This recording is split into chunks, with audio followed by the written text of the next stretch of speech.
Hi friends, today topic Kakatiya సామ్రాజ్యం. కాకతీయులు శాతవాహనుల తర్వాత తెలంగాణ, కోస్తా, రాయలసీమ ప్రాంతాలన్నింటినీ ఏకం చేసి పాలించడం జరిగింది. కాకతీయ అనగా కూష్మాండం లేదా గుమ్మడి తీగ అని అర్థం. కాకతీయుల మూల పురుషుడు బయ్యారం చెరువు శాసనం ప్రకారం వెన్నభూపతి అయితే, మాగల్లు శాసనం ప్రకారం కాకర్తె గండన.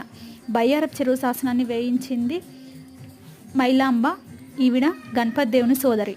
మాగల్లు శాసనాన్ని వేయించింది దానర్నోడు, ఇతను వేంగి చాళుక్య రాజు. కాకతీయుల రాజ్య స్థాపకుడు మొదటి బేదరాజు, మొదటి స్వతంత్ర పాలకుడు రుద్రదేవుడు. వీరి రాజధాని మొదట హన్మకొండ, తర్వాత హోరుగల్లుకు మార్చడం జరిగింది. మతము శైవ మతము, రాజభాష సంస్కృతం, రాజచిహ్నం వరాహం, వర్ణం వీరు శూద్రులు. మతం మొదట జైన మతం, తర్వాత శైవ మతంలోకి మారడం జరిగింది. వంశం దుర్జయ వంశం.